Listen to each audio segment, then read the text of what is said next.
I'm just a white woman trying to learn from the blues.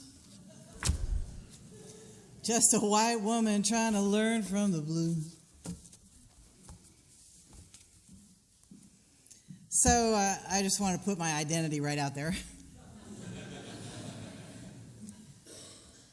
Nothing else I can be. So I'm being me, learning about the blues and talking to y'all about it. It's a cliche that all the blues songs start, woke up this morning. But it's a pretty powerful phrase from what I read this week. Woke up this morning is pretty big stuff. And the subtext of it, the hidden meaning or the shared narrative in this, especially when blues started, when they were sung on the Delta by and for the people who were working in the fields and in the big house. It means I woke up today knowing that today is going to be pretty much like every other day. I'm going to work myself to the bone. I got a boss that's mean and tries to cheat me out of my money if we're in the sharecropping time. I'm going to hear racial slurs every day. And that's still true, by the way. And if I object to any of this, I'm in danger. And if I can't make my bail, they're going to throw me in jail because they've criminalized poverty. That's today also. Ralph Ellison said, "The blues is an impulse to keep painful details and episodes of brutal experience alive in one's aching consciousness, to finger its jagged grain." The blues are the voice of an oppressed and alienated people. And the blues provide a way within a pretty strong structure to wail about your pain, your individual pain and the pain of your people, in a way that draws other people in rather than pushing them away. John Stewart said, well, the Jews have been oppressed for 2,000 years too, and we complain, but we never thought about setting it to music.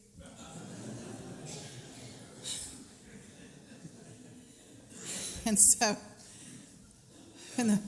the blues is a way of speaking and wailing and shouting your pain, individual and cultural and historical, and people dance while thinking, yeah, I heard that. That's my life. And it draws people in, which is I think, you know, if a person were to say to another person, well, my partner cheated on me, and I just don't feel the same about them anymore, and I probably should break up with them, but I'm worried about being lonely. You know, that's a way of expressing it. But then you could also say, the thrill is gone. The thrill is gone away. My baby done me wrong. She'll be sorry one day. Doesn't that feel better? I mean, you can go, yeah, and let's dance. The blues can hold as a container the pain of an individual's life and also be a way of expressing this massive scale of exposure to painful trauma and loss, adversity and humiliation associated with enduring the brutality of enslavement and its transition to sharecropping, which wasn't much better. And then its transition to the Jim Crow era, which was enforced, where oppression was enforced by lynchings and beatings and the terrorism of the KKK. That is how slavery was built into the culture and remains built into the culture with our school to jail pipeline, not just jail, prison. And there's this whole group of people whose people have experienced the harshness of life on the streets and frequent arrest and incarceration and prison road gangs and devastating natural disasters which uprooted whole families. And natural disasters always affect the poor and marginalized more than they do the middle class, people who can't afford insurance or who can't just go to a hotel for a couple of days or who don't have a car to get out of town.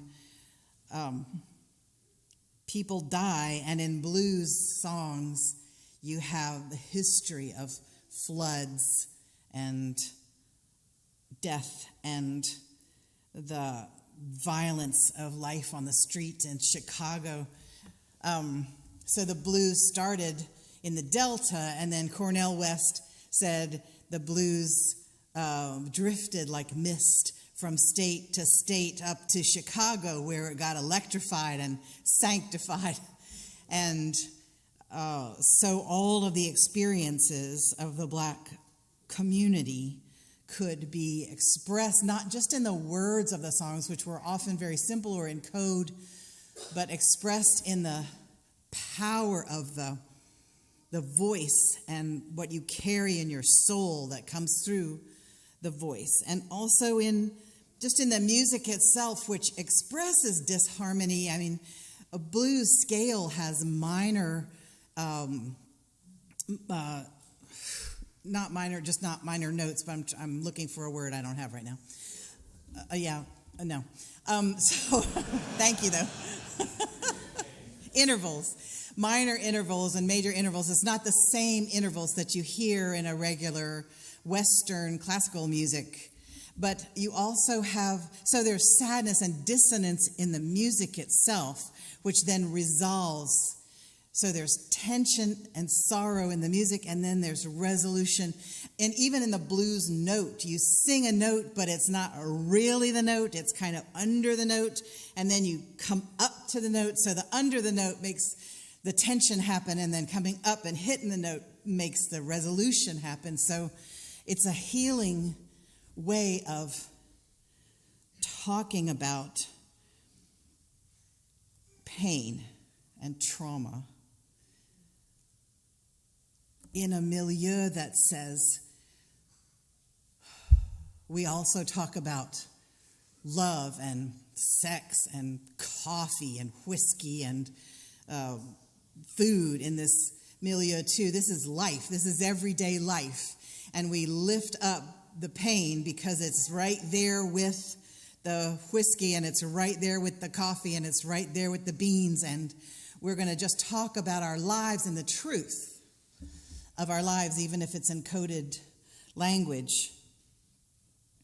Now, research at Mount Sinai Hospital has shown that trauma causes changes to a person's DNA.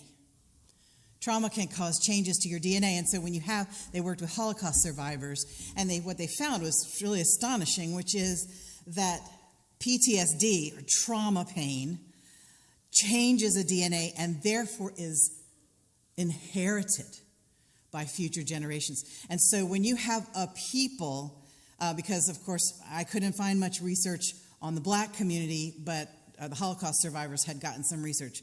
And so when you have a people who have been captive and dragged from their homes, when you have teachers and doctors and architects and mamas and daddies and children who were captured and dragged in chains to a new country that wasn't theirs, and they didn't even speak one another's languages, much less the language of the country. And then they were owned by people, which, some people say, oh, well, my ancestors were indentured servants. Yeah, they got beatings, but the person didn't own their body. The person couldn't say, I'm going to do whatever I want with you, and nobody's going to say a thing.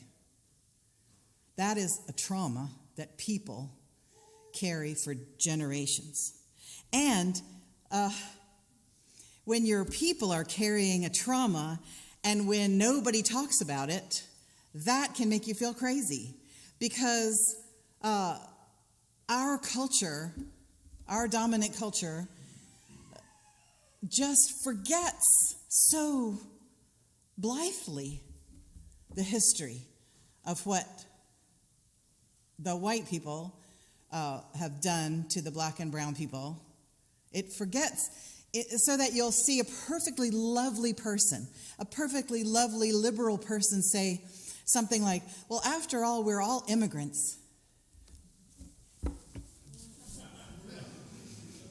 Really? Because I think being captured, dragged here in chains, barely surviving the journey and then being sold to somebody, having your children sold away from you, that doesn't sound like immigration to me. Although it's perilously close to what our government is doing on the border. Perilously, and the kind of trauma that is happening on the border is affecting people's DNA and will be transmitted from generation to generation.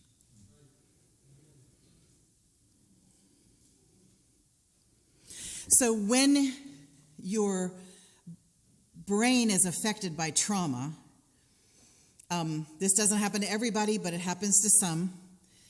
In the Jewish community, the research found that really a couple generations on from the Holocaust,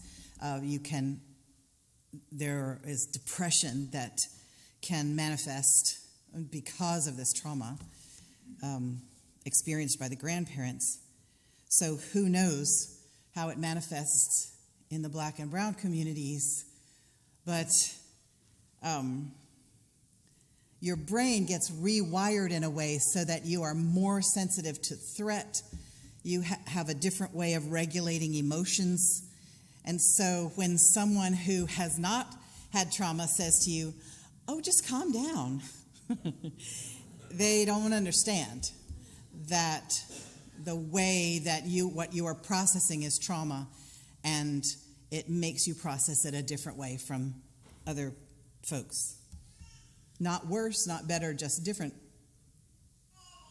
So the blues has this ability to be a shared story, a story that we constantly try to erase. I heard a politician say, and I'm sorry, this sermon's going to go on a little bit longer than it should, but I heard a politician say, America was built on freedom and enterprise.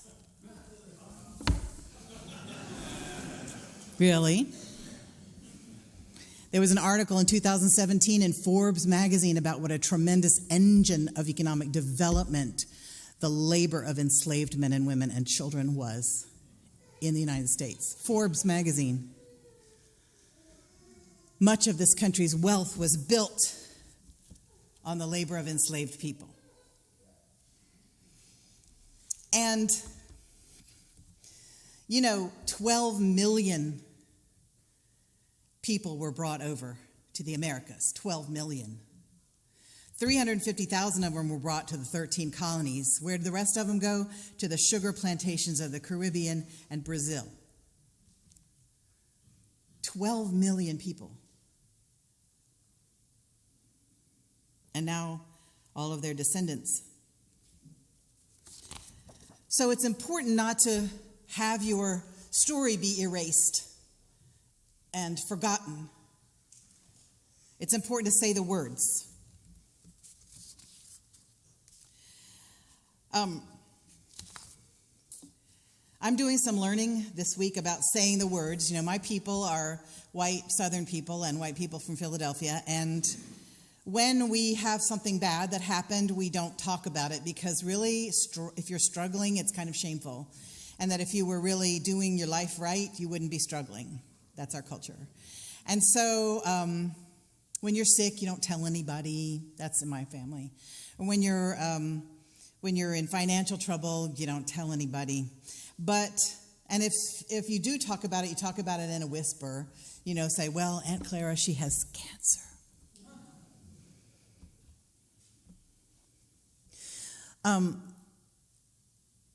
The blues, what I'm learning from the blues is that if you call out your struggle, you not only keep your history with you and be authentic about who you are, but other people can trust you more because they're struggling too, and you have this shared story of struggle, so they don't have to be ashamed of struggling because you're there in the dance hall. The song is about pain.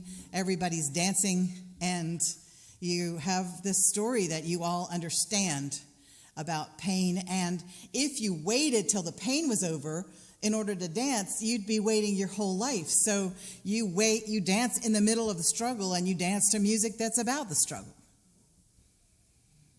That's valuable information.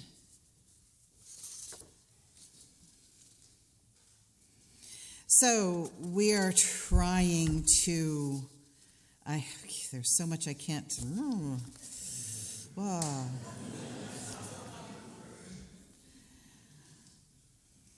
There's value in saying the words of what happened. If you have a traumatic experience, you heal yourself by retelling. If you and your partner share a traumatic experience, but you want to get over it and move on, and they aren't over it yet, the way they are healing is by retelling and retelling. You can't say, I have heard this 171 times. Aren't you over this yet? Because the only way to get over it for some people, the way their brains work, is to retell. Does that make sense? The naming of it and the retelling of it speaks right to your amygdala, which I will not go into because I'm not an expert on that either. But I know there are experts among y'all. So I think that people of many cultures can hear the blues and can sing the blues and can inhabit the pain. But when you have people who are outside the African American descendants of slaves culture singing the blues, they are expressing trauma, but it's from a different cultural experience.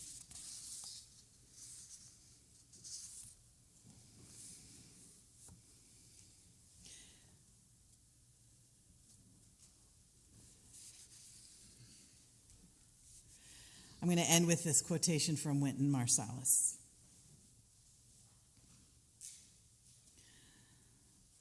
Living is a positive experience.